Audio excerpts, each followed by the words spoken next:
These are 20 things you didn't know about Gervonta Davis. Shout out my label, that's me. I'm in this bitch with TB. I'm in this bitch with 4 Trey. I just pulled up me a A. Real nigga all in my face. Starting with number 20, Gervonta Davis started boxing at the age of 7 and he quickly grew a love for the sport. He wouldn't get much love at home, so he'd literally sleep outside the boxing gym and wait for it to open. Then from school, I go straight to the gym. Don't tell my grandma or nothing. Let's go straight to the gym. And the gym was closed. The gym didn't even, I used to get out of school probably 3 o'clock. And the gym didn't open till like 4:30. I'd just be outside just sleeping on the front of the gym. Police grabbed me before, like, get up.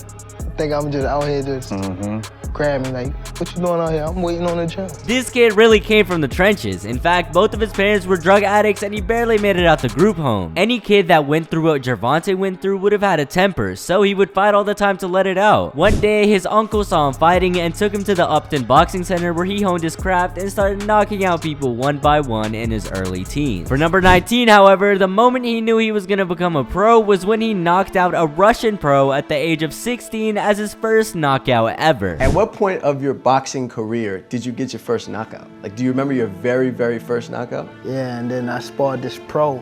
He was like a Russian.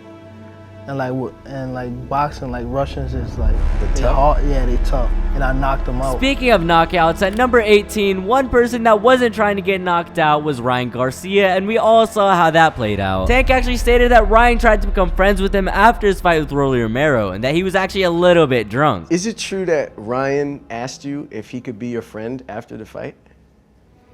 Yeah, yes. He definitely asked me that. He was a little intoxicated, but just him coming to ask me, can we be friends, is like... Tank knew what Ryan was playing at, and he couldn't take any risk with a future opponent, but that wasn't the first time Gervonta used his IQ outside the ring, because at number 17, in his press conference with Hector Garcia, Gervonta was seen pushing Hector repeatedly and making a boxing pose while seemingly focusing on his form. Some fans thought this was to taunt Hector, but it's actually because Gervonta was sizing him up and feeling how far his reach was and what he was dealing with exactly. This just shows how high his boxing IQ is, and you can see that he's satisfied when he smiles at the camera. Coming in at number 16, behind the camera is Gervonta Davis's cameraman, and he's probably richer than most people. On the recent video, you can see him sporting a chain so thick it probably costs more than 3 months of rent for an average person. Tank's whole crew is blinged out, and his coach Calvin Ford always has layers of diamonds around his face. But if Gervonta Tank Davis pays his cameraman enough to buy a chain like that, you can only imagine how his whole crew is eating. Speaking of eating, at number 15, have you ever wondered what Tank's favorite food is? You may think it's something healthy like salmon and potatoes, but in between fights, Tank feasts on nothing but fast food and greasy goodness. He'll also grab a slushie or two to wash his palate. But his palate won't be as squeaky clean as Gervonta's luxury car collection at number 14. He takes pride in this car collection, one of which is a Jeep Wrangler with a huge T logo, which stands for Tank. This was a gift from Floyd Mayweather Jr., who bought it as a welcoming gift when Tank joined Mayweather Promotions. Aside from the Jeep, he also bought him several more fancy cars and jewelry before Davis even signed to Mayweather Promotions. It seems like Floyd really saw the potential in him, almost as much potential as Calvin Ford saw in a young Gervonta Davis when he took him in as a fighter. Which brings us to number 13. Calvin Ford, Tank's coach, was once affiliated with a lot of gang activity and drug dealing. When he got out of prison, he thought he was bound to go back to slinging bricks until he met little Gervonta Davis and started training him in boxing. The two grew fond of each other, and Calvin even stated that Gervonta saved his life. To this day, you can still see him seated beside him in press conferences and in his corner, still coaching the young boy that changed his life. Calvin does have a bone to pick with somebody though, and he said that if he saw this person, he'd get Tank to knock them out. That's you, because you haven't subscribed to the channel yet. Get him, Tank. While Tank is really aggressive in the ring, he also has a soft side to him, which brings us to number 12. Did you know that Gervonta Davis has a daughter? Perhaps Tank knew what was gonna happen when he fought Ryan, because as a father, you wouldn't want your daughter to see you get pieced up like Ryan did, so Tank warned him. I'ma break your jaw, I promise you. Don't even bring your mother or your daughter. Don't bring them. Oh, you're gonna see him. Don't bring them. Don't bring them. I'm telling you.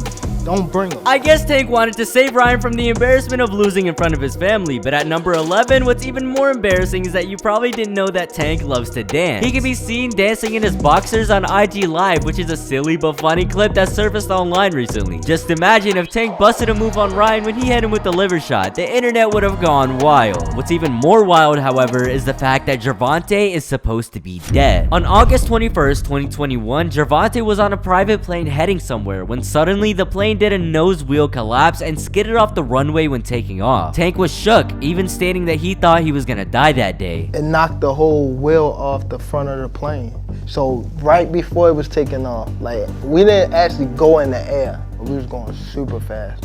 Like we slid probably like 2 or 3 football fields. Thankfully, him and 13 others on the plane survived, and you better be glad he did because you would have never known about number 10. And that is that Gervonta Davis is a YouTuber. Yeah, that's right, just like his old rival and opponent Ryan Garcia, Gervonta also ran a YouTube channel for some time. While he isn't as active as Ryan, these episodes showed his day-to-day life in between fights and his intense training. Floyd Mayweather is also seen in these videos, guiding Tank and giving him one-on-one conversations to help him out. Fans learn more and more about what Tank does, and they slowly learn that he pushes through his training and fights like a tank. But you probably don't know about number 9, which is how Tank actually got that nickname in the first place. As a child in a boxing gym filled with taller people, Tank was literally a midget. However, his boxing skills were anything but small, and that prevented anyone from picking on him. Instead, they gave him the nickname Tank because his head was too big for his body and he'd push through fights like one too. While it was a silly nickname at the time, it caught on, and to this day, it's a legendary nickname. At number 8, what's even more legendary is the impact that Tank wants to leave on boxing. In a recent interview, Tank said that he's really not planning on staying in the sport much longer and that he's actually considering quitting. I ain't gonna lie, I ain't really trying to be in this too much longer. Why do you want to get out so soon? Just make the money and just go? I want to just help people that's coming behind me. Why is that important? Feel as though if you're in a position to help somebody, help them. If you felt as though Tank was focused on giving back, you might be right, but at number 7, someone gave back to him. After he won against Ryan Garcia via KO, his crew gifted him a chain that read Gumbo, and man was it huge. They also give him some extra chains for his troubles. At number 6, I bet you didn't know that while Tank is always focused in camp, he does decide to slack off a bit and treat himself to a trip at 7-Eleven. This time, he spent almost $80 on just candy, and I'm not gonna lie, he looked super happy picking out the ones he wanted. Gervonta's sweet tooth leads to a question, which brings us to number 5. If he wasn't a boxer and he could eat all the stuff he ever wanted, where would he be and what would he be doing? Veterinary. Really? Why? Why veterinary? Like animals.